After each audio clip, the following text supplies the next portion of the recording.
Hello! Welcome to Behind the Boot, everybody. We hope that you're having a great day wherever you are. We're right in the middle of March break, Yes, we are here at the Rose Theatre in Brampton. Ontario, and we're still in full winter right now, which is great. Yeah, check out. Oh no, I can't show you the snow. I was going to, Yeah. but the blinds are closed. So, It's a full-on snowstorm here in Brampton. yeah, so. so we're about to do our second show right now, so we thought we'd just kind of tune in and say hello. Hello and happy March break, and tell us what you're doing for March Yeah. break this week.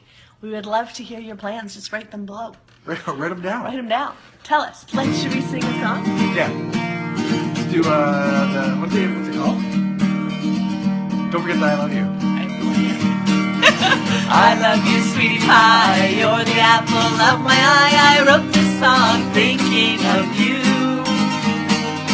You simply have a way of making each and every day a little more special. Yes, it's true. And don't forget that